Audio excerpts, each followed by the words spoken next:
alkali metals dissolved in liquid ammonia giving deep blue solution which are conducting in nature। तो यहाँ पे ions की formation हो रही है which in turn conduct electricity। तो सॉल्यूशन यहाँ पे कंडक्टिंग नेचर के हैं ही, लेकिन पीछे हमने देखा था कि अमोनिया के साथ रिएक्ट कर रहे हैं एल्कली मेटल, जहाँ पे NH2 माइनस और H प्लस में अमोनिया टूटता है तो वहाँ पे हाइड्रोजन रिबलेट होती है और अमाइड बनता है NH2 माइनस M प्लस से कंबाइन करके। यहाँ तो उस केस में कोई भी कंडक्टिंग सॉल्यूशन नहीं होगा क्योंकि आयंस नहीं बन रहे, लेकिन यहाँ कैसे सेम अमोनिया के साथ रिएक्शन हो रही है तब कंडक्टिंग सॉल्यूशन हमें मिल रहा है और इसमें आयंस मिल रहे हैं। तो इन दोनों में डिफरेंस ये है कि वहाँ पे गैसियस अमोनिया लिखा था एंड स्टेट्स ऑफ मैटर से हम जानते हैं ये कि अगर स्टेट चेंज कर दिया जाए किसी भी सब्सटेंस का उसकी रिएक्टिविटी उससे अफेक्ट होती है। गैसियस अमोनिया ज़्यादा रिएक्टिव होता है इसलिए वो कंपाउंड की फॉर्मेशन कर देता है अमाइड की रिएक्ट करके। लिक्विड अमोनिया उतना ज़्यादा रिएक्टिव नहीं होता इसलिए ये रिएक्शन नहीं कर पाता मेटल के साथ। जी हाँ, यहाँ पे कोई भी रिएक्शन नहीं हो रही है, सिर्फ डिसोल्यूशन हो रहा है मेटल की स्ट्रक्चर का।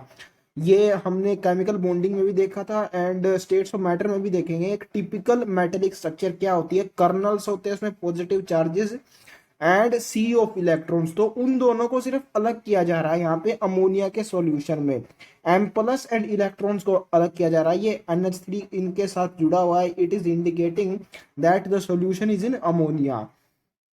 तो अगर हमें मेटल्स और अमोनिया के कॉम्बिनेशन से कंडक्टिंग सॉल्यूशन बनाना है तो ये हमारी नेसेसिटी हो जाती है कि हमें अमोनिया को लिक्विड फॉर्म में ही लेना होगा। The blue colour of the solution is due to ammoniated electron which absorbs energy in the visible region of light and thus imparts blue colour to the solution. तो ये हम जानते ही हैं कि किसी भी सब्सटेंस या सॉल्यूशन को कलर सिर्फ इलेक्ट्रॉन्स ही देते हैं जो कि एक्साइट होते हैं, फिर डी एक्साइट होके ग्राउंड स्टेट में आके फोटोन इम्पार्ट करते हैं जिससे कलर पहचाना जाता है किसी भी सॉल्यूशन या सब्सटेंस का। यहाँ पे ध्यान देने लायक बात यह है कि ये इलेक्ट्रॉन एनर्जी एब्जॉर्ब कहाँ से कर रहा है। तो डिसॉल्व हो रहा है ना मेटल लिक्विड अमोनिया में, तो इस डिसोल्यूशन से जो एनर्जी एसोसिएटेड है बेसिकली सोल्वेशन की एनर्जी, यहाँ पे जो बॉन्ड्स टूटेंगे वो तो है ही मेटल्स के बीच में, इलेक्ट्रॉन के चारों ओर अमोनिया मॉलिक्यूल जुड़े होंगे और उससे जो एनर्जी निकलेगी, अब वाटर के केस में उसको हाइड्रेशन एनर्जी बोलते हैं, अमोनिया केस में अमोनिएशन एनर्जी बोल सकते हैं, लेकिन इन जनरल सोल्वेशन एनर्जी ही होती है। तो वहां से गेन करेगा इलेक्ट्रॉन एनर्जी एंड जब दोबारा वो ग्राउंड स्टेट में आएगा क्योंकि एक्साइटेड तो अनस्टेबल होती है ना, तो इम्पार्ट करेगा photon in the visible reason and उसका होगा ब्लू कलर। ये ब्लू कलर भी आप याद रख सकते हैं, ये रखना ही चाहिए आपको। लिक्विड अमोनिया हम ले रहे हैं यहाँ पे जिसमें L और U आ रहा है और ब्लू में भी LU आ रहा है, तो इससे आप ध्यान रख सकते हैं इसका colour. The solutions are paramagnetic. अब ये हम केमिकल बॉन्डिंग से जानते हैं कि किसी भी सब्सटेंस को पैरामैग्नेटिक तब कहा जाता है जब उसमें अनपेयर्ड या फिर फ्री इलेक्ट्रॉन्स अवेलेबल हों। पेयरिंग इलेक्ट्रॉन्स की तब होती है जब बॉन्ड फॉर्मेशन होती है, तभी तो उसको बॉन्ड बोलते हैं ना, सिंगल बॉन्ड कोवलेंट बॉन्ड जब पेयर ऑफ इलेक्ट्रॉन से बनता है। यहाँ पे कहीं भी बॉन्डिंग तो हो ही नहीं रही है अमोनिया और मेटल्स के बीच में, फ्री इलेक्ट्रॉन्स अवेलेबल हैं थ्रू आउट द सॉल्यूशन, इसलिए इसको पैरामैग्नेटिक सॉल्यूशन बोल सकते हैं। And on standing slowly liberate hydrogen resulting in the formation of amide. अब यहाँ पे स्टैंडिंग का मतलब है कि सॉल्यूशंस को खुला छोड़ दिया गया है बिना किसी एक्सटर्नल एफर्ट के। ये हम जानते हैं स्टेट्स ऑफ मैटर से कि अमोनिया यूजुअली रूम टेम्परेचर पे गैसियस फॉर्म में एग्जिस्ट करता है, इसको लिक्विड में पहुंचाने के लिए प्रेशर और टेम्परेचर की कुछ स्पेसिफिक कंडीशंस लगती हैं, उनको यहाँ पे रिलीज कर दिया गया है। ऑन स्टैंडिंग का मतलब ये है प्रेशर आपने अप्लाई करा होगा और टेम्परेचर भी कुछ लगता है। ये हम स्टेट्स ऑफ मैटर में ऑलरेडी डिस्कस कर चुके हैं। यहाँ तक इसको लिक्विड तक पहुंचाने के लिए, लिक्विफाई करने के लिए, तो उनको कंडीशन को हटा दिया तो उसको बोलेंगे स्टैंडिंग। स्लोली लिबरेट हाइड्रोजन, अगर आपने हटा दिया है उन कंडीशंस को तो लिक्विड अमोनिया कोशिश करेगा गैसियस अमोनिया में जाने के, क्योंकि वही उसकी नेचुरल स्टेट है एंड जितना कन्वर्ट होता जाएगा फिर वो गैसियस में उतना ही फिर मैटर से वो रिएक्ट भी करेगा, क्योंकि गैसियस अमोनिया रिएक्शन करता है एंड रिएक्ट करेगा तो हाइड्रोजन लिबरेट करेगा, ये हम ऑलरेडी देख चुके हैं, एंड अमाइड की फॉर्मेशन होगी। तो यहाँ रिएक्शन होती है जब हम इस सॉल्यूशन को खुला छोड़ देते हैं हमारे बिना किसी एक्सटर्नल अरेंजमेंट के, अमाइड की फॉर्मेशन हो जाती है, हाइड्रोजन रिलीज होती है। Am here denote the solution in ammonia. अब सारा क्योंकि कन्वर्ट नहीं हुआ इसलिए अमोनिया लिक्विड ही यहाँ पे शो किया गया है. So there are two perceptible changes that we can observe on standing this solution. First is reaction of ammonia with metal ion to form amide and release of dihydrogen. इसी से associated second observation है कि हमें यहाँ पे कहीं भी ना तो मेटल पॉजिटिव आयंस कैटायंस दिख रहे हैं ना ही फ्री इलेक्ट्रॉन्स दिखाई दे रहे हैं. तो ये सॉल्यूशन कंडक्टिंग बचेगा ही नहीं. ये सेकंड ऑब्जर्वेशन है जुड़ी हुई इससे ही.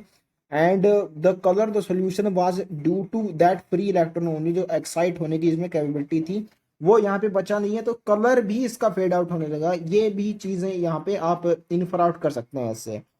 इन concentrated solution the blue colour changes to bronze colour and becomes diamagnetic. अब कंसंट्रेटेड का मतलब है कि बहुत सारे इलेक्ट्रॉन्स अवेलेबल होंगे उसमें तो पेयरिंग होने लगेगी एंड रिएक्शन वहीं पे हो जाएगी. आपको स्टैंडिंग करने की भी जरूरत नहीं है. अगर कंसंट्रेटेड सॉल्यूशन दे रहे हैं आप फॉर्मेशन ऑफ अमाइड उसमें हो जाएगी. लेकिन ये ब्रॉन्ज कलर उसमें तब भी इसलिए बच रहा है क्योंकि उस पूरा का पूरे सारे इलेक्ट्रॉन्स कंबाइन नहीं करे हैं. ये आप ध्यान रखिए कि अगर पूरा सॉल्यूशन एक एक इलेक्ट्रॉन कंबाइन हो गया है तो वो कलर बचेगा नहीं उसमें. अनपेड इलेक्ट्रॉन जो कि एक्साइट होने की जिसमें कैपेबिलिटी होती है उसी की वजह से कलर हो सकता है. तो यहाँ पे फेड आउट कर रहा है ब्लू कलर इनटू ब्रॉन्ज. इसकी इंटेंसिटी डिक्रीज करिए मतलब नंबर ऑफ फ्री इलेक्ट्रॉन्स कम बचे हैं. Most of the solution diamagnetic हो चुका है.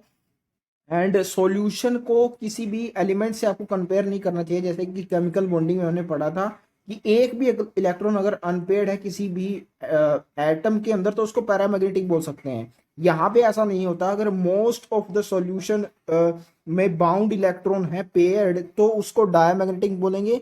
यहाँ पे प्रोपोर्शन देखा जाता है सॉल्यूशंस के अंदर. एक या दो फ्री इलेक्ट्रॉन हो ऐसा नहीं देखा जाता. तो most of the electrons are paired इसलिए डायमैग्नेटिक सॉल्यूशन को बोलेंगे कंसंट्रेटेड सॉल्यूशन को. एंड इंटेंसिटी ब्लू से ब्रॉन्ज में इसलिए डिक्रीज कर रही है क्योंकि नंबर ऑफ फ्री इलेक्ट्रॉन्स जो कि कलर इंपार्ट कर सकते थे उनका प्रोपोर्शन डिक्रीज हो रहा है कंसंट्रेटेड सॉल्यूशन में. ये कलर भी आपको याद रखना है.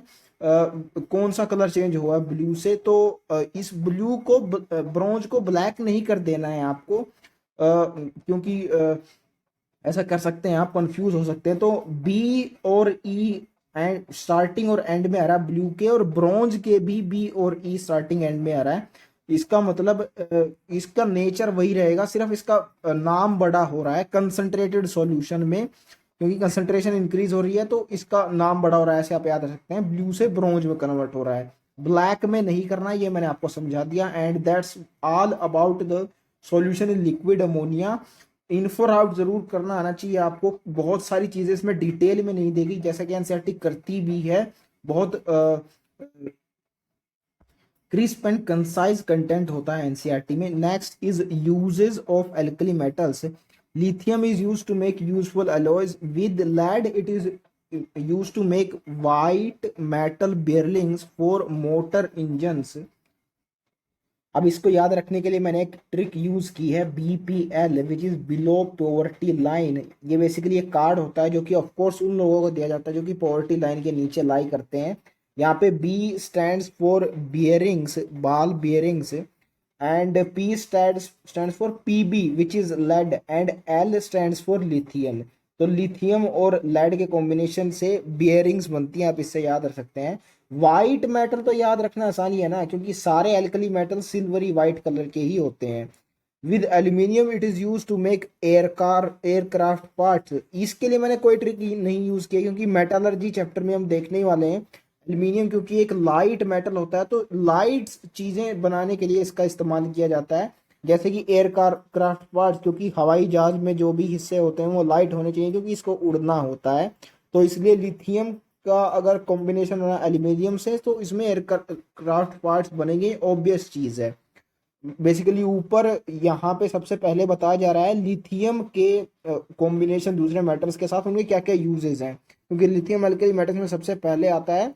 तो ये आपको कंफ्यूजन नहीं होना चाहिए कि कौन से मेटल्स के साथ इन डिफरेंट मेटल्स के कॉम्बिनेशन बनाया जाए. इट इज लिथियम ओनली क्योंकि ये सबसे पहले आता है यूजेस में सबसे पहले इसलिए डिस्कस किए गए हैं. With magnesium it is use to make armour plates. इसके लिए मैंने एक ट्रिक यूज की है MLA जिसको हिंदी में विधायक बोलते हैं। तो hair M stands for magnesium, L for lithium and A for armor plates. It is used in thermonuclear reactions. तो ये चीज न्यूक्लियर चैप्टर में देखने वाले हैं, जो कि क्लास 12 फिजिक्स में आता है। न्यूक्लियर रिएक्टर जहाँ पे हम स्टडी करेंगे, वहाँ पे हीट एक्सचेंज के लिए, ट्रांसफर के लिए एक डिवाइस की ज़रूरत होती है। तो यहाँ पे लिथियम का इसमें इस्तेमाल किया जा सकता है, क्योंकि इसका boiling point among alkali metal सबसे ज़्यादा होता है। तो इस हिसाब से थर्मोन्यूक्लियर रिएक्शंस में सबसे अच्छा यूज लिथियम का ही होगा। Lithium is also use to make electrochemical cells. ये हम इलेक्ट्रोकेमिस्ट्री में देखने वाले हैं। वैसे आपको पता ही होगा, लिथियम आयंस बैटरीज बनाई जाती हैं आजकल मोबाइल फोन में और बाकी सभी डिवाइसेस के लिए भी, जो कि पहले पॉलीमर आयंस होती थी।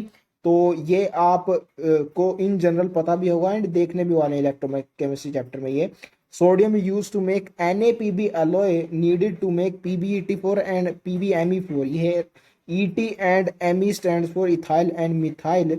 एंड यहाँ पे आपको ये वर्ड तो याद रह ही जाएगा, क्योंकि दिया हुआ है organo lead compounds, means organic और लेड के कॉम्बिनेशन से कंपाउंड्स बन रहे हैं। ऑर्गेनिक्स मीन इथाइल और मिथाइल। अब इससे आपको ये ध्यान रह जाएगा कि सोडियम इसके साथ, लेड के साथ यूज किया जाता है। These were earlier used as anti-knock additives to petrol। And organolead में भी नो आता है और एंटी नोक में भी नो आता है। तो NO से Na आप याद रख सकते हैं कि सोडियम का इस्तेमाल होता है इनके फॉर्मेशन में। But now it is vehicles use lead free petrols. ये एनवायरमेंटल इश्यूज शायद इस चैप्टर का नाम है, जो क्लास 12 बायोलॉजी में आता है। वहां हम देखते हैं कि lead causes pollution, that's why lead free petrol use करना हमारी रिक्वायरमेंट हो जाता है। एंड एंटी नोक का से आप समझ सकते हैं बेसिकली कि ये स्टेबलाइज करता है पेट्रोल्स को। तो दूसरे स्टेबलाइजिंग एजेंट्स हमने यूज करने प्रेफर करें आजकल, because lead causes pollution. And ये जो ऑर्गेनो लेड कंपाउंड्स बन रहे हैं, इनमें PbEt2 नहीं है, 4 ही है। ये आप ऐसे याद रख सकते हैं कि यहाँ पे 4 अल्फाबेट्स दिखाई दे रहे हैं आपको, PbEt और PbMe। ऐसे PbMe2 भी हो सकता है, क्योंकि लेड की वैलेंसी 2 भी हो सकती है। That will study in the next chapter, P block elements। या next is liquid sodium which is used as a coolant in fast breeder nuclear reactors। तो इसको आप ऐसे याद रख सकते हैं, लिक्विड सोडियम से सोडा आपको याद आना चाहिए। एंड सोडे का इस्तेमाल हम गर्मियों में करते हैं ठंडक पहुंचाने के लिए। तो उससे आप याद रखेंगे कूलेंट में यूज किया जाता है फास्ट ब्रीडर न्यूक्लियर रिएक्टर्स में लिक्विड सोडियम को। नेक्स्ट इज पोटेशियम, जिसका वाइटल रोल होता है बायोलॉजिकल सिस्टम्स में। ये तो हम जानते हैं, sodium potassium pump biological systems का ही ये कंपोनेंट होता है। Potassium chloride is used as a fertiliser. KCl का इस्तेमाल साल्ट ब्रिज की फॉर्म में भी होता है, ये हम रेडॉक्स रिएक्शन चैप्टर में भी देख चुके हैं। फर्टिलाइजर की तरह भी इसे यूज किया जा सकता है। ये एक आप नाम से याद रखिए, पोटैश होता है इसका बेसिकली स्टैंडर्ड नाम, जब इसको फर्टिलाइजर की तरह हम यूज करते हैं, KCl। And it is chloride not fluoride, iodide या फिर ब्रोमाइड एंड इवन हाइड्रोक्साइड। ये आप ऐसे याद रखिए कि पोटेशियम में K एलिमेंट होता है, K इसका सिंबल होता है। एंड क्लोराइड भी K से ही इसका प्रोनाउंसिएशन स्टार्ट होता है। तो इससे आप याद रखिए it is chloride only. Potassium hydroxide KOH is used in the manufacture of soft soap. तो ये तो हमने देख लिया था कि पोटेशियम की डेंसिटी कम होती है as compare to sodium, and इसलिए इसको सॉफ्ट सोप या फिर लाइटर सोप बनाने में यूज किया जाता है। ये हम केमिस्ट्री इन एवरीडे लाइफ में देखेंगे भी। It is also used as a excellent absorbent for carbon dioxide. ये आपको इंपॉर्टेंट पॉइंट है जो पता होना चाहिए। KOH का जहां भी रिमूव करना है, किसी भी एनवायरनमेंट से CO2 को रिमूव करना है, तो वहां पे KOH आप यूज कर सकते हैं। ये यूटिलाइज भी हुई है ये इंफॉर्मेशन एक क्वेश्चन में, जो कि 2018 में आया था। तो कार्बन डाइऑक्साइड को रिमूव करने के लिए out of all alkali metal hydroxide सिर्फ पोटेशियम ही क्यों यूज किया गया, KOH। ये आप अगेन इससे याद रख सकते हैं, पोटेशियम में K आता है, कार्बन डाइऑक्साइड भी K से साउंड कर रहा है आगे से, ऐसे इसको याद रखा जा सकता है। Caesium is used in devising photo electric sales. ये तो हम ऑलरेडी देख चुके हैं, सीजियम और पोटेशियम दोनों का इस्तेमाल हो सकता है फोटो इलेक्ट्रिक सेल्स में, लेकिन यहाँ पे अकेला सीजियम मेंशन किया गया है। उसका रीजन है क्योंकि पोटेशियम से ज़्यादा इसकी एबिलिटी होती है ड्यू टू लूज इलेक्ट्रॉन्स, तो फोटो इलेक्ट्रिक सेल्स में ये उससे बेहतर यूज किया जा सकता है इसका। तो जहाँ पे सीजियम और पोटेशियम दोनों हो ऑप्शंस में under the use for photo electric cells, वहाँ पे सीजियम को मार्क करना होगा आपको due to its greater efficiency in use there. Next is general properties of the compounds of alkali metals are discussed here. Oxides and hydroxide सबसे पहले आ रहे हैं। On combustion in excess of air, lithium forms mainly oxide plus some peroxide. Sodium forms the peroxide and some superoxide, while potassium, rubidium and cesium forms superoxides of type MO2. अब यहाँ पे इसका ये मतलब नहीं है कि ये जो लास्ट के 3 एलिमेंट्स हैं ये पर ऑक्साइड और ऑक्साइड फॉर्म नहीं कर सकते, ऐसा नहीं है।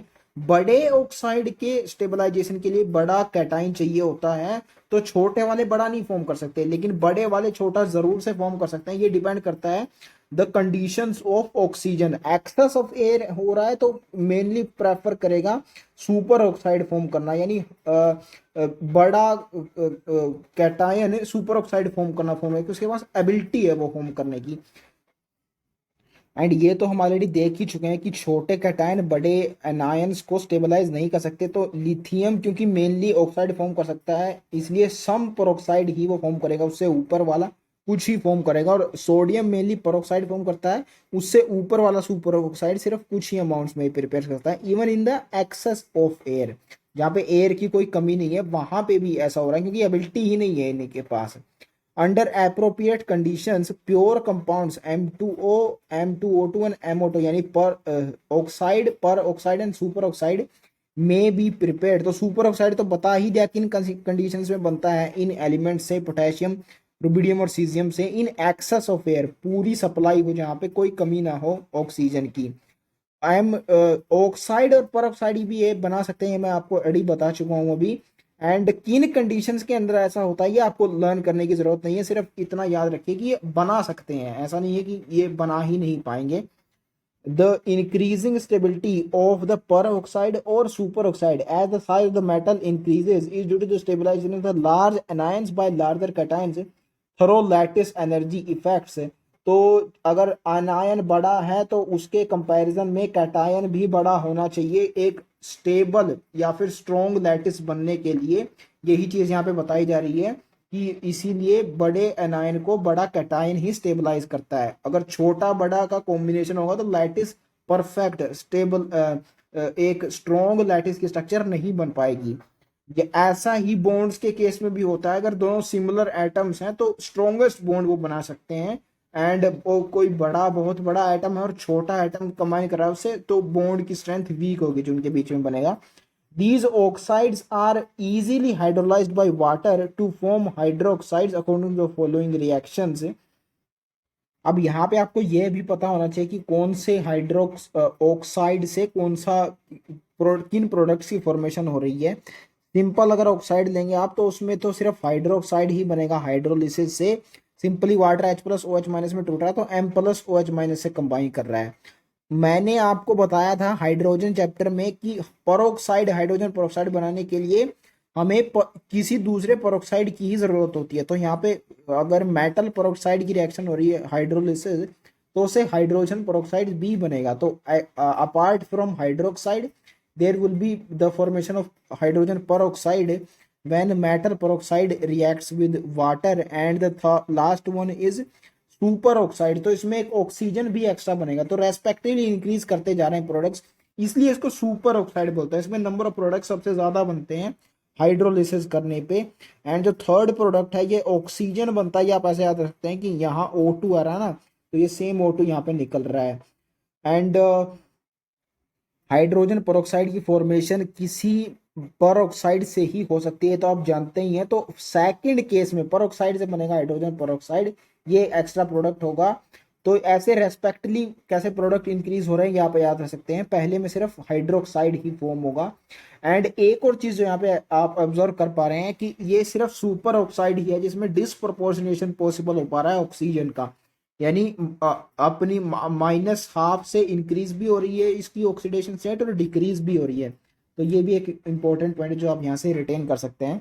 The oxides and peroxides are colourless when pure, but the superoxides are yellow और orange in colour when pure, इसलिए बोला गया यहाँ पे, यानी इनकी वजह से कोई कलर नहीं होता। सॉल्यूशन में अगर दूसरा कोई सब्सटेंस है वो तो कलर इम्पार्ट करेगा, ये नहीं करेंगे, इनकी प्योर वजह से कलर नहीं होगा ऐसा बोला जा रहा है। ऐसा इसलिए क्योंकि ये डायामैग्नेटिक होते हैं। ऑक्साइड का एग्जांपल ले लीजिए आप, O2- होता है, ऑक्सीजन में 8 इलेक्ट्रॉन होते हैं, 2 ऐड कर दिए तो 10 इलेक्ट्रॉन हो गए। यूजुअली ये हम यूज करते हैं कि जिसमें इवन नंबर ऑफ इलेक्ट्रॉन्स होंगे वो पेयर होंगे एंड डायमैग्नेटिक सब्सटेंस होगा, that mean of chemical bonding.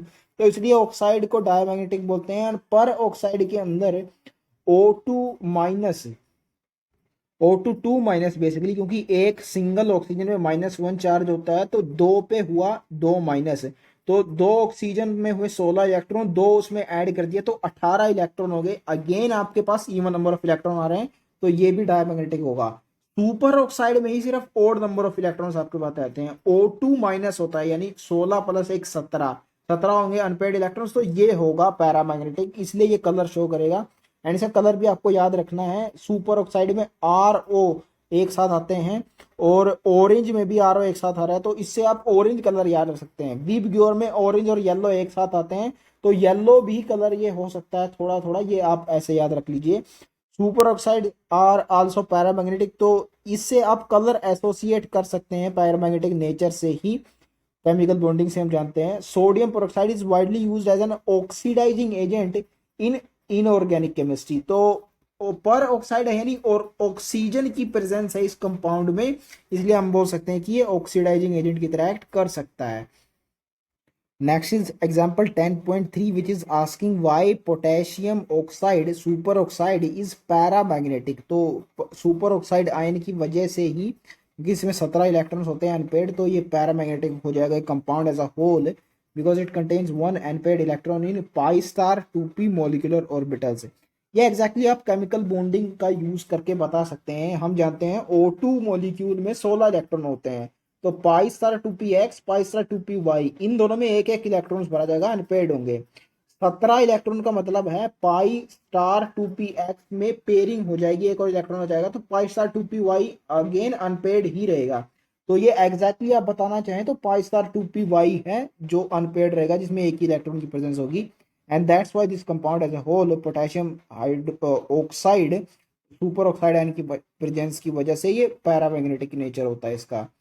Hydroxides are white crystalline solids, तो जैसे कि अदर साल्ट्स होते हैं एल्कली मेटल्स के, वैसे ही हाइड्रोक्साइड्स भी होते हैं, क्रिस्टल्स बनते हैं, लैटिस स्ट्रक्चर्स, तो इसलिए इनको क्रिस्टलाइन सॉलिड बोल सकते हैं। वाइट तो होता ही है नेचर एल्कली मेटल्स का।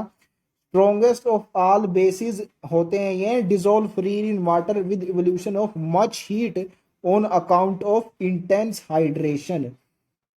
इनको स्ट्रॉन्गेस्ट बेसिस इसलिए बोला गया है क्योंकि जैसे पीरियोडिक टेबल में हम लेफ्ट टू राइट जाते हैं तो बेसिक से एसिडिक नेचर में ट्रांजिशन होता है, तो क्योंकि लेफ्ट मोस्ट एक्सट्रीम में होते हैं इसलिए इनको स्ट्रॉन्गेस्ट बेस बोलते हैं।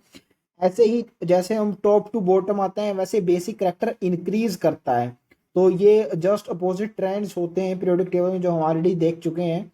एंड दूसरा बोला गया है कि हीट ऑफ हाइड्रेशन इनका इंटेंस होता है, मीन ज्यादा होता है। ये आप ऐसे समझ सकते हैं जो कि हमने पहले भी देख लिया था कि एक्सेप्ट फॉर लिथियम जिसकी लेस विग्रस रिएक्शन होती है, सारे विग्रसली रिएक्ट करके हाइड्रोक्साइड बनाते हैं, तो हीट ऑफ हाइड्रेशन भी हाइड्रोक्साइड के लिए ज्यादा होगा, ऐसे समझा जा सकता है ये। नाउ हैलाइड्स, जो इनका हाई मेल्टिंग पॉइंट होता है, कलरलेस और क्रिस्टलाइन सॉलिड्स होते हैं। अब इन जनरल एल्कली मेटल्स का ही मेल्टिंग और बॉइलिंग पॉइंट हाई होता है और आयनिक कंपाउंड्स बनाते हैं ये हैलाइड्स के लिए जिनका एमपी और बीपी हाई होता है, तो इसलिए ये हाई मेल्टिंग इसको यहाँ पे लिखा गया है। एंड कोवलेंट कंपाउंड्स का इन जनरल बॉइलिंग पॉइंट और मेल्टिंग पॉइंट कम होता है क्योंकि नॉन मेटल से वो बनाए जाते हैं, जिनका इन जनरल कम होता है एमपी और बीपी। तो ये कुछ जनरल ट्रेंड्स होते हैं। कलरलेस होंगे, ऑफ कोर्स केमिस्ट्री में कलरलेस का मतलब होता है वाइट, यानी प्रेजेंस ऑफ नो कलर। अब एल्कली मेटल्स क्योंकि खुद कलरलेस होते हैं, वाइट सिल्वरी वाइट इनको बोला जाता है, तो इनके कंपाउंड भी कलरलेस होंगे। एंड अगर आप याद रखना चाहें तो ऐसे रख सकते हैं कि सोडियम क्लोराइड एक एग्जांपल है हैलाइड का, जिसका वाइट कलर होता है, तो इसलिए कलरलेस आप इसको बोल सकते हैं, उस एग्जांपल से याद रख सकते हैं। Crystalline solids mean crystal lattice बनते हैं इनसे। They can be prepared by the reaction of oxide hydroxide carbonate with aqueous hydrohalic acid HX। तो HCl से आप NaCl बना सकते हैं, सोडियम ऑक्साइड हाइड्रोक्साइड या कार्बोनेट से, यही बताया जा रहा है। एनायन एक्सचेंज रिएक्शन हो रही है simple. All of these halides have high negative value of enthalpy of formation. For fluorides becomes less negative as we go from down the group, and reverse is true for chlorides, bromides and iodides. तो सबसे पहले तो highly negative value होती है enthalpy formation की इन सब के लिए, मतलब स्टेबल यहाँ पे लैटिसेस बनते हैं। इसका मतलब ये है जितनी ज्यादा एनर्जी रिलीज होगी उतना ज्यादा स्टेबल लैटिस बनेगा, जो कि होता भी है इन जनरल। काफी स्ट्रॉन्ग एनर्जी रिक्वायर्ड होती है ज्यादा लैटिस को तोड़ने के लिए। अब दूसरा ये एक जो ट्रेंड है ये आपको समझने की जरूरत है कि फ्लोराइड्स के लिए ये क्यों कम होती जाती है एनर्जी डाउन द ग्रुप, और बाकी सब के लिए क्यों बढ़ती जाती है डाउन द ग्रुप। फ्लोराइड्स के केस में क्योंकि एनायन छोटा होगा F-, तो it will be stabilized by a smaller cation only, जैसे कि लिथियम प्लस या Na+। जैसे जैसे कैटायन का साइज बढ़ता जाएगा इसका स्टेबलाइजेशन कम होगा, क्योंकि छोटे और बड़े आयंस के बीच में अच्छा लैटिस नहीं बनता, उनकी एनर्जी कम रिलीज होगी, तो it will be less negative as we go down the group. Just opposite to this chlorides, bromides and iodides are larger anions. तो इनको स्टेबलाइज करने के लिए लार्ज कैटायंस की जरूरत पड़ेगी, तो उनमें एक अच्छा लैटिस बनेगा, स्ट्रॉन्ग लैटिस बोल सकते हैं आप उसको, स्टेबलाइज लैटिस।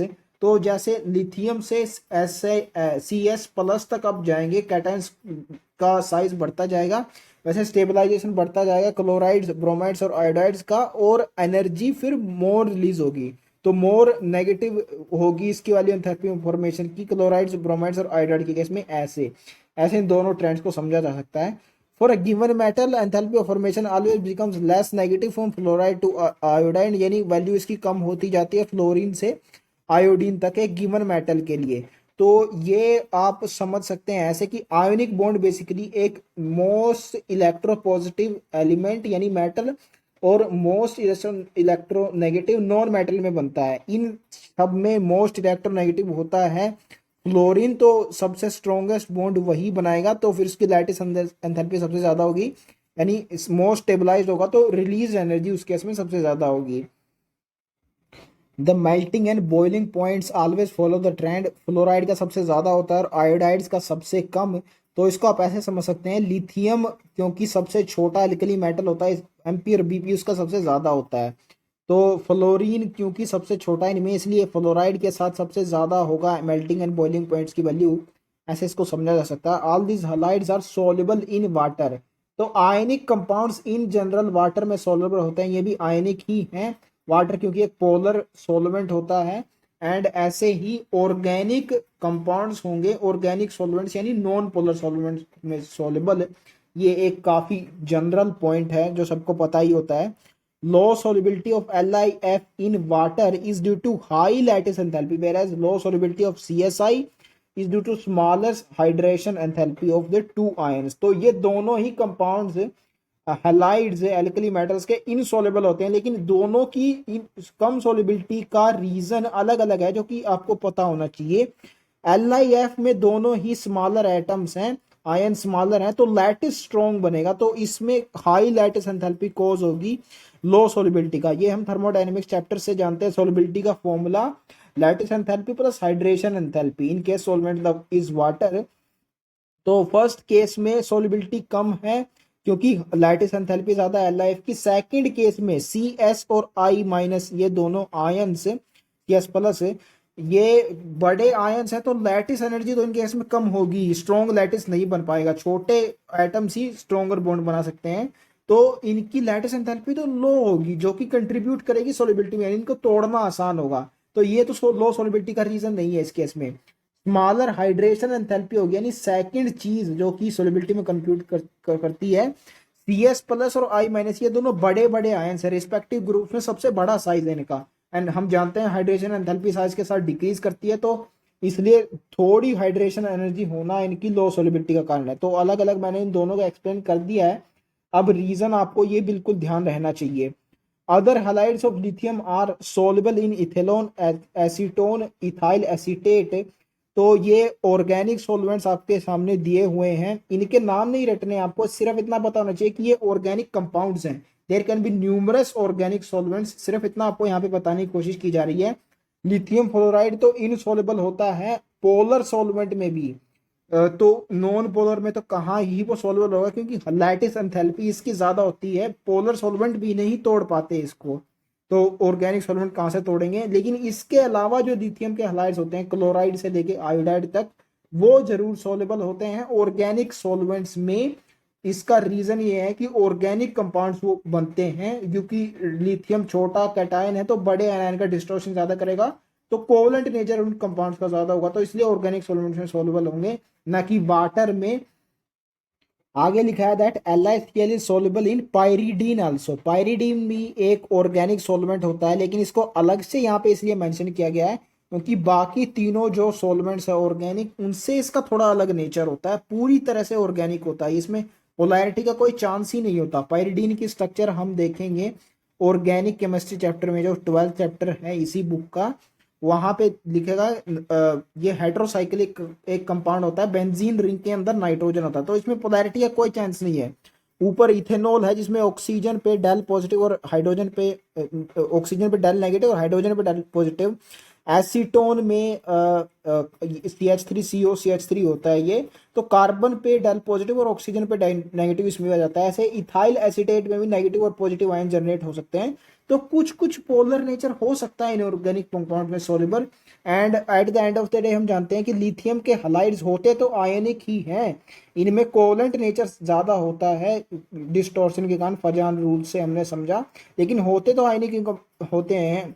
तो ये सोल्युबल होंगे कुछ आयनिक यानी पोलर नेचर वाले ऑर्गेनिक सॉल्वेंट्स में, ऐसे हम समझ सकते हैं।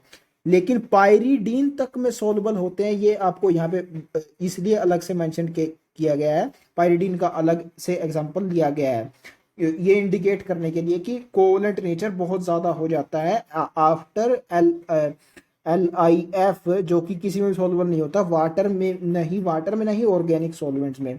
अब LiCl यहाँ पे मेंशन किया गया है, इससे ये आप फेक अजम्पशन नहीं लेना चाहिए आपको कि सिर्फ LiCl ही पायरीडीन में सॉल्युबल होता है। इसके बाद जो आपके पास लिथियम के हलाइड्स आते हैं जैसे ब्रोमाइड्स, आयोडाइड्स, ये भी सोल्युबल होते हैं पायरीडीन में। एंड अगर आप पूछें मुझसे तो इनकी सोल्युबिलिटी पायरीडीन में ज्यादा होती है, क्योंकि इनमें एनायन का साइज बढ़ रहा है तो उसका डिस्टोर्शन ज्यादा होगा, तो कोवलेंट नेचर उनका ज्यादा होगा। तो अगर सोल्युबिलिटी का एक ऑर्डर पूछा जाए इन पायरीडीन या इन जनरल ऑर्गेनिक सॉल्वेंट्स, तो LiI की सबसे ज्यादा, LiF की सबसे कम। तो यहाँ पे आपको फेक इंप्रेशन नहीं ले जाना है कि LiCl ही पायरीडीन में सॉल्युबल होता है, नहीं, सारे इसके बाद जितने भी हलाइड बनते हैं वो सभी सॉल्युबल होते हैं। तो इसको आपको क्लियर रखना है, यहाँ से कंफ्यूज नहीं होना है इसमें। वहां उसने यहाँ पे एग्जाम्पल LiCl का इसलिए लिया है, ये सेंटेंस ये एक अच्छे तरीके से भी लिखा जा सकता था, even LiCl is soluble in pyridine also, यानी नॉन पोलर सीधे सीधे सॉल्वेंट है उसमें भी LiCl ही सॉल्युबल है। LiF के तुरंत बाद जो आता है, LiF का ही लैटिस एंथैल्पी ज्यादा होती है, उसके बाद कोवलेंट नेचर शुरुआत होनी शुरू हो जाती है। तो even LiCl is soluble in pyridine, ये एक और अच्छी इंप्रेशन के साथ ये स्टेटमेंट बनाई जा सकती थी। अभी ये फेक इंप्रेशन दे रही है कि सिर्फ LiCl है, उसके बाद वाले हलाइड सॉल्युबल ही नहीं है पायरीडीन में, जैसा जो कि नहीं है। Next salts of oxo acids. Oxo acids are those in which acidic proton is on a hydroxyl group with a oxo group attached to the same atom। oxo group होता है, ये मैं आपको ऑलरेडी बता चुका हूं पहले भी, हाइड्रोजन वाले चैप्टर में भी, एंड आपको पता भी होगा C डबल बॉन्ड O, इसको कार्बोक्सिलिक ग्रुप भी बोल सकते हैं या ऑक्सो ग्रुप। तो इसके साथ ही एसिडिक प्रोटोन जुड़ा होगा। एसिडिक प्रोटोन वो जो हाईली इलेक्ट्रोनेगेटिव एटम यहाँ पे ऑक्सीजन है उसके साथ अटैच्ड होता है, वो रिमूव किया जा सकता है, वो H+ डोनेट करता है किसी भी सॉल्यूशन में, इसको एसिडिक बोलते हैं। On a hydroxyl group means attach to oxygen atom. पहला यहाँ पे एग्जांपल लिया गया कार्बोनिक एसिड का, जिसमें एक C double bond O group के साथ दो हाइड्रोक्सिल ग्रुप्स अटैच होते हैं, तो ये डायप्रोटिक एसिड है। सल्फ्यूरिक एसिड भी डायप्रोटिक होता है, एच डबल बॉन्ड ओ, दो बॉन्ड्स होते हैं यहाँ पे और दो OH ग्रुप्स इसके साथ अटैच होते हैं। Alkali metals form salt with oxo acids, तो ऑफ कोर्स यहाँ से आप समझ सकते हैं, एग्जांपल लेके सोडियम का, सोडियम कार्बोनेट बनेगा, फिर सोडियम सल्फेट भी बन सकता है, तो डेफिनेटली साल्ट्स बन रहे हैं। They are generally soluble in water and thermally stable, तो वाटर में तो हम जानते हैं कि आयनिक कंपाउंड सोलेबल होते ही हैं, तो ये भी आयनिक ही बन रहे हैं तो सोलेबल होंगे ही। थर्मल स्टेबिलिटी आप ऐसे समझ सकते हैं कि ये बड़े कैटायंस है ना, सल्फेट और कार्बोनेट से, and in a group in period in periodic table, सब ग्रुप भी बोल सकते हैं आप, सबसे बड़े कैटायंस यही फॉर्म करते हैं, तो इसलिए large cations will stabilize large anion, तो थर्मली स्टेबल होंगे ही, ऐसे समझा जा सकता है। एंड यहाँ से भी आपको क्लियर हो रहा होगा कि लिथियम के कार्बोनेट्स और सल्फेट्स अनस्टेबल होंगे क्योंकि वो छोटा होता है, लार्ज एनायन को स्मॉल कैटायन स्टेबलाइज नहीं कर सकता। Their carbonates in most cases bicarbonates are highly stable to heat, sulphates और कार्बोनेट्स को उसने पहले ही स्टेबल बोल दिया था, यहाँ पे बाइकार्बोनेट कभी बोल रहा है, अगेन सेम रीजन, क्योंकि लार्ज कैटायन ही लार्ज एनायन को स्टेबलाइज कर सकते हैं, सबसे बड़े कैटायंस यही फॉर्म करते हैं alkali metals. As the electropositive character increases down the group, stability of the carbonates and bicarbonates increases. तो again large cation will stabilize large anion, नीचे जाने पे cation का साइज इंक्रीज होता जाता है, उससे इलेक्ट्रोपॉजिटिव कैरेक्टर भी इंक्रीज हो रहा है उसी वे में, तो इसीलिए स्टेबिलिटी भी इंक्रीज करती जाती है इन बाइकार्बोनेट्स और कार्बोनेट्स की down the group. Lithium carbonate is not so stable to heat, lithium being very small in size polarises CO3 to minus ion, leading to the formation of more stable Li2O and CO2। तो lithium carbonate unstable होता है क्योंकि बड़े cation anion को छोटा cation stabilize नहीं कर पाता, उसको पोलराइज कर देता है इंस्टेड, एंड कोवलेंट करेक्टर इनका इंक्रीज हो जाता है। आयनिक कंपाउंड है ना, यानी यूजुअली तो लैटिस फॉर्म होंगे, तो लैटिस इसमें फॉर्म होगा ही नहीं, टूट जाएगा ये due two is increased covalent nature, Li plus के पोलराइजिंग इफेक्ट के कारण, एंड टूट जाएगा into lithium oxide and CO2 carbon dioxide.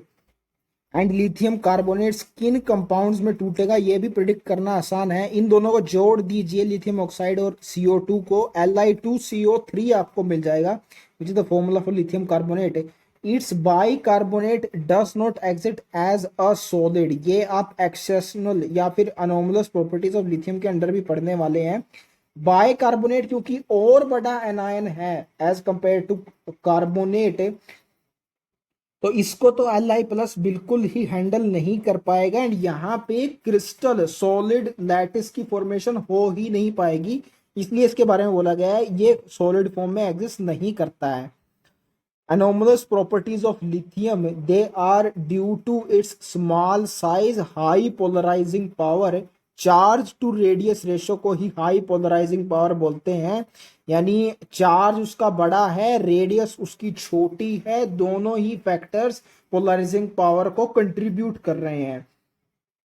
As a result, there is increased covalent character of lithium compounds which is responsible for the solubility in organic solvents, यानी non polar solvent में solubility इनके compounds की increase हो जाती है, ये चीज़ हम already देख चुके हैं। अब हम डिफरेंस देखेंगे लिथियम और एल्कली मेटल्स के बीच में, यानी anomalous properties of unique properties of lithium. Lithium is much harder, its melting point boiling points are higher than other alkali metals, तो उसने पहले तो स्टेटमेंट दे दिया, आगे उसका रीजन भी दे दिया। मच हार्डर इसलिए होता है ये क्योंकि इसका मेल्टिंग और बॉइलिंग पॉइंट सबसे ज्यादा होता है दूसरे एल्कली मेटल्स से, तो it contributes to one of the anomalous properties of lithium, इसका हार्ड नेचर होना। अनोमलस इसलिए क्योंकि एल्कली मेटल्स को यूजुअली सॉफ्ट मेटल्स हम बोलते हैं ना, इसलिए उनके कंपैरिजन में तो अलग ही है, तो इसी ये यूनिक प्रॉपर्टी होगी लिथियम की due two is high MP and BP. Lithium is least reactive, and ये भी यूनिक प्रॉपर्टी है भाई, बाकी सारे एल्कली मेटल्स जाने ही इसलिए जाते हैं कि मोस्ट रिएक्टिव मेटल्स ये होते हैं ना particular period, least reactive lithium होता है, ये भी अलग हो गया लिथियम एटम से, but strongest reducing agent among all the alkali metals ये भी है, बाकी सारे एल्कली मेटल से ये स्ट्रॉन्गेस्ट होता है रिड्यूसिंग एजेंट, तो ये भी उनसे इसको अलग बनाता है। On combustion in air, it forms mainly monoxide and the nitride Li3n, unlike all other alkali metals. तो मोनोऑक्साइड भी मेनली यानी फ्रीली एक्सेस ऑफ एयर की प्रेजेंस में कोई नहीं बनाता। लिथियम भी परऑक्साइड या सुपर ऑक्साइड बनाता है, उसके बाद में तो सारे सुपर ऑक्साइड बनाते ही हैं। तो मोनोऑक्साइड या अकेला बनाता है, इसलिए अनोमलस प्रॉपर्टी होगी। दूसरी बात, नाइट्राइड ये अनोमलस प्रॉपर्टी के कारण बना डायगोनल रिलेशनशिप के कारण बनाता है मैग्नीशियम के साथ, जो कि Mg3n2 बनाता है नाइट्राइड। तो इसलिए ये भी इसको अलग करता है बाकी अल्कली मेटल से। ये दोनों ही प्रॉपर्टीज बाकी अल्कली मेटल शो नहीं करते। लीस्ट रिएक्टिव आप समझ सकते हैं कि हाईएस्ट इसकी एनाइजेशन एंथैल्पी होती है स्मॉल साइज होने की वजह से, और reactivity in terms of losing electrons he define की जाती है in terms of forming cation.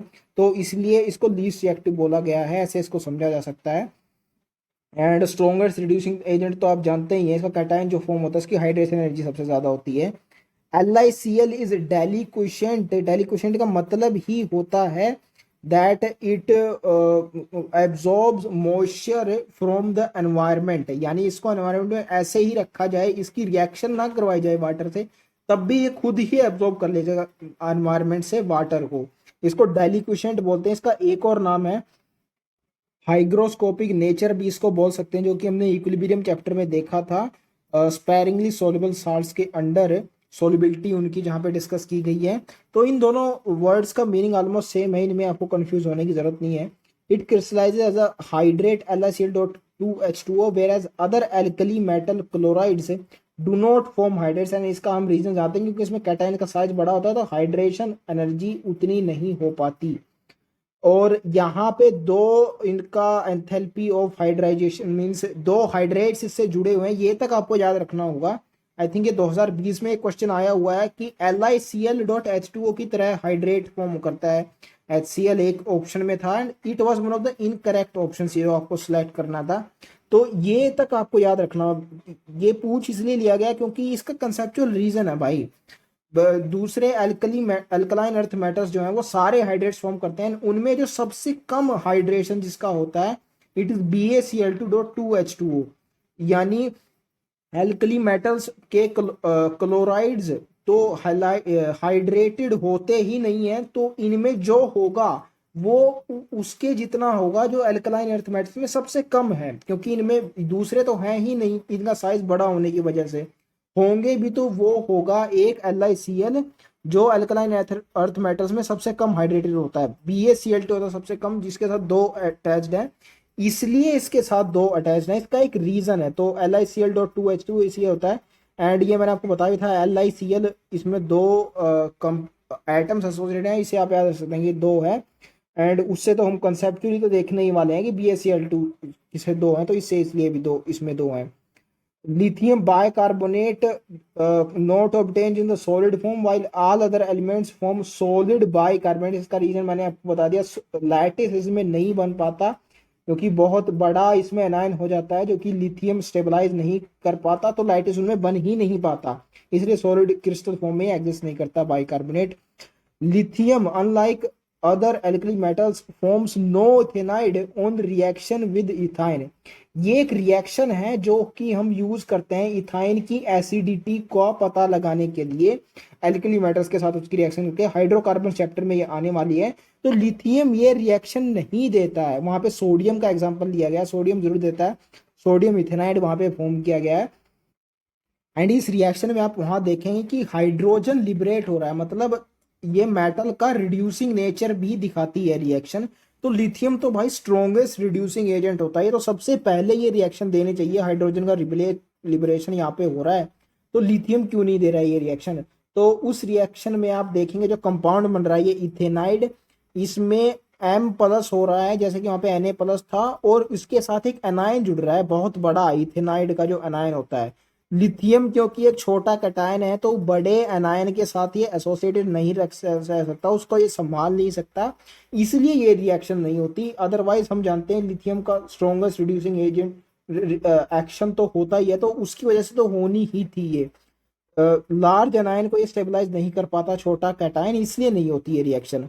Lithium nitrate when heated gives lithium oxide, whereas other alkali metal nitrates decompose to give corresponding nitrite. ये भी एक यूनिक रिएक्शन होती है, nitrate से nitrite बनाते हैं बाकी सारे एल्कली मेटल्स, यानी ऑक्सीजन यहाँ पे एक कम हो रही है ना, दो लगा दिया तो ऑक्सीजन रिलीज हो रही है, बेसिकली ऐसे आप याद रख सकते हैं। नाइट्रेट से नाइट्राइट कंपाउंड फॉर्म करते हैं हीटिंग करने पे, ये एक सिंबल होता है हीट को डिनोट करने के लिए। तो Li+ के बाद क्योंकि सारे बड़े कटायंस आने शुरू हो जाते हैं Na+ से, तो बड़े एनाइन नाइट्रेट को वो कुछ कुछ स्टेबलाइज कर सकते हैं, तो इसलिए पूरी तरह से डिसोसिएट नहीं होता नाइट्रोजन का ये कंपाउंड उनसे, NO2 फॉर्म हो जाता है और O2 रिलीज हो जाता है हीट करने पे। लिथियम नाइट्रेट, क्योंकि लिथियम चाहता ही नहीं है किसी बड़े एनायन को कर ही नहीं सकता किसी बड़े एनायन को स्टेबलाइज Li+, तो इसलिए पूरी तरह से ही नाइट्रोजन का ये जो कंपाउंड है इसको रिलीज कर देता है। और जैसे कार्बोनेट को तोड़ने पे लिथियम का ऑक्साइड और CO2 फॉर्म हो रहे थे, नाइट्रेट को तोड़ने पे लिथियम का ऑक्साइड और NO2 फॉर्म होगा, एंड NO3 में क्योंकि O2 और NO2 इन दोनों का कॉम्बिनेशन है, तो इसलिए NO3 यहाँ पे टूट जाएगा into NO2 and O2। This reaction basically also shows the similarity of lithium to magnesium also। Magnesium nitrate भी ऐसे जब टूटता है तो इन्हीं तरीके से टूटता है, यानी उसका oxide and NO2 and O2 सारे, इवन सारे हमारे अल्कलाइन अर्थ मेटल्स के नाइट्रेट्स ऐसे ही टूटते हैं, तो उनके साथ इसकी सिमिलरिटी शो कर रहा है। डायगोनल रिलेशनशिप भी शो कर रही है ये रिएक्शन। रीजन अब आपको पता होगा कि इन दोनों में डिफरेंस क्यों होता है इनके टूटने में। Last point is lithium fluoride and oxide are comparatively much less soluble in water than other alkali metals. Lithium fluoride का हमने रीजन देख लिया था, हाई लैटिस एंथैल्पी। ऑक्सीजन और फ्लोरीन की इलेक्ट्रोनेगेटिविटी में कोई खास डिफरेंस नहीं होता, ना ही इनके साइजेस में। ऑक्सीजन के तुरंत बाद ही आता है फ्लोरीन, तो इसलिए इसकी भी लैटिस एंथैल्पी इसके बराबर ही होगी। तो यही रीजन आप ले सकते हैं कि इसका भी, कि इसकी वाटर में सॉल्युबिलिटी कम क्यों होती है। Now we will see the similarity between lithium and magnesium, their diagonal relationship. It arises because of similar sizes. Lithium का 152 और मैग्नीशियम का 160 पिकोमीटर होता है metallic radius, and ionic radius और सरप्राइजिंग है। Li+ का 76 पिकोमीटर, Mg2+ का और थोड़ा होता है 72 पिकोमीटर। इसको आप ऐसे याद रख सकते हैं कि जैसे जैसे आप छोटा करते हैं किसी एटम को, उससे इलेक्ट्रॉन निकाल के यानी कटायन बना के, उस पर जितना ज्यादा चार्ज होता जाता है उसकी साइज उतनी ज्यादा डिक्रीज हो जाती है। Li पे क्योंकि एक ही प्लस चार्ज है इसलिए उसकी साइज बड़ी है, एंड 2 प्लस चार्ज है Mg पे इसलिए उसकी साइज छोटी है। ये एज अ कंसेप्ट हम पढ़ते हैं पीरियोडिसिटी चैप्टर में, क्लासिफिकेशन ऑफ एलिमेंट्स में। तो Li और Mg में कौन सा बड़ा है ये भी आपको पता होना चाहिए। Li+ और Mg2+ में कौन सा बड़ा है ये भी आपको पता होना चाहिए। इवन तो यहाँ पे ये पर्पस नहीं है, यहाँ पे सिमिलैरिटी बताने के लिए आपको साइजेस इंडिकेट किए गए, लेकिन एनटीए कुछ भी पूछ सकता है कैसी भी इंफॉर्मेशन एनसीईआरटी से, तो आइडिया जरूर होना चाहिए आपको। Mg क्यों बड़ा है Li से, क्योंकि एटॉमिक नंबर इसका ज्यादा है। हाइड्रोजन हीलियम लिथियम 3 होता है एटॉमिक नंबर लिथियम का, और मैग्नीशियम 12 पे होता है, तो साइज तो डेफिनेटली बड़ा होगा ही। एंड Mg2+ क्यों छोटा होता है ये मैंने आपको बता दिया। तो सिमिलैरिटी क्या होती है इन दोनों के बीच, both are harder and lighter than the other elements in the respective group. Lighter तो इसलिए क्योंकि इनका मोलर मास कम होता है, एलिमेंट्स का सबसे कम होता है, सबसे पहले आते हैं। हार्डर इसलिए क्योंकि melting and boiling point again सबसे ज्यादा होते हैं, क्योंकि जैसे जैसे साइज इंक्रीज करता जाता है एटम्स का वैसे उनकी बॉन्डिंग कम होती जाती है, bonding capability and melting and boiling point कम होते जाते हैं। तो हार्डर और लाइटर होते हैं ये दोनों ही, ये एक सिमिलैरिटी है इन दोनों में, diagonal relationship. Both react slowly with water, तो लिथियम करता है ये तो हम जानते ही हैं, लेस विगरस रिएक्शन होती है वाटर के साथ, इसी को स्लो रिएक्शन भी आप बोल सकते हैं। डायगोनल रिलेशनशिप है मैग्नीशियम के साथ, तो ये भी स्लोली ही रिएक्ट करेगा, आप ऐसे समझ सकते हैं, क्योंकि साइज भी तो इनके ऑलमोस्ट सिमिलर होते हैं आयंस के भी। Their oxides and hydroxides are much less soluble and their hydroxides are decompose on heating. तो हाइड्रोक्साइड भी अगेन एक अच्छा खासा बड़ा एनायन हो जाता है इन दोनों कैटायंस के लिए, तो ये भी इनका हाइड्रोक्साइड भी डीकंपोज हो जाते हैं हीटिंग पे, ये along with other like carbonates and nitrates. Oxides और हाइड्रोक्साइड्स क्यों कम सोल्यूबल होते हैं, ये हमने लिथियम ऑक्साइड पीछे देखा था। हाइड्रोक्साइड्स का भी वही आप ऐसे ही अंदाज़ा लगा सकते हैं क्यों लेस सोल्यूबल होते हैं। लैटिस एंथैल्पी ज़्यादा होगी, छोटे ये कंपाउंड्स होते हैं, लिथियम और मैग्नीशियम छोटे आयंस बनाते हैं, लैटिस एंथैल्पी ज़्यादा है, तो वही रीज़न यहाँ पे लगाया जा सकता है। Li2O का आप जानते हैं लिथियम का ऑक्साइड, इसकी डायगोनलाइजेशन मैग्नीशियम से, इसके साथ इसका अंदाज़ा लगा सकता है। Both form a nitride by direct combination with nitrogen, ये एबिलिटी सारे के सारे एल्कलाइन अर्थ मेटल्स में होती है, नाइट्राइड फॉर्मेशन करने की नाइट्रोजन के साथ डायरेक्ट कॉम्बिनेशन से। ऐसा क्यों होता है ये हम आगे देखेंगे जहाँ पे रिएक्शन ये बताई गई है। अभी के लिए सिर्फ इतना याद रखिए कि लिथियम की क्योंकि डायगोनल रिलेशनशिप होती है मैग्नीशियम के साथ, तो इसलिए ही ये नाइट्राइड की फॉर्मेशन करता है। Next is oxides do not combine with excess oxygen to give super oxide, तो लिथियम पर ऑक्साइड तो दे देता है, लेकिन सुपर ऑक्साइड ये भी नहीं देता, क्योंकि अपने से एक ही स्टेप ऊपर वाला दे सकता है। जैसे सोडियम पर ऑक्साइड देता था तो सम सुपर ऑक्साइड दे सकता है, वैसे ही लिथियम अगर ऑक्साइड दे रहा है तो सम पर ऑक्साइड ही देगा, सुपर ऑक्साइड बिल्कुल ही नहीं दे सकता। एंड Mg की डायगोनल रिलेशन से होती है, इसे आप याद रखिए कि MgO भी सुपर ऑक्साइड फॉर्म नहीं करता, ये भी ऑक्साइड ही करता है mainly. Carbonates of lithium and magnesium decompose easily on heating to form oxide and carbon dioxide. Lithium carbonate का हमने देखा ही था, इसका साइज सिमिलर होता है Mg2+ से, तो उसके साथ भी ऐसा ही होता है। Solid bicarbonates are not formed by both of these, again इसका भी सेम रीजन है, बड़ा एनायन होने की वजह से, जो कि छोटे कैटायन से स्टेबलाइज नहीं कर पाते। Both LiCl and MgCl2 are soluble in ethanol, ethanol organic solvent है। इसके अलावा भी और एग्जांपल दे सकते हैं ऑर्गेनिक सॉल्वेंट्स के। बात कहने की यहाँ पे ये है कि ऑर्गेनिक सॉल्वेंट्स में सोलेबल होते हैं ये, क्योंकि इनमें ऑर्गेनिक कैरेक्टर पाया जाता है आयनिक बॉन्ड्स में, LiCl में। ये हमने देखा था, इवन सोलेबल इन पायरिडीन लिखा हुआ है इसके साथ। तो ऐसे ही MgCl2 भी होगा, क्योंकि साइज छोटा होता है इसका भी Mg का, comparable as compare to Li+।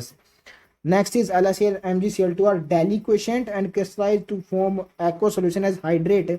दो वाटर क्रिस्टलाइजेशन एसोसिएटेड होते हैं LiCl के साथ, और 8 होते हैं MgCl2 के साथ। Mg देखिए ऊपर आता है ये अल्कलाइन अर्थ मेटल्स में, एंड आप आगे देखेंगे कि डाउन द ग्रुप जाने पे वाटर ऑफ क्रिस्टलाइजेशन, हाइड्रेशन की कैपेसिटी क्लोराइड्स की अल्कलाइन अर्थ मेटल्स में डिक्रीज करती जाती है।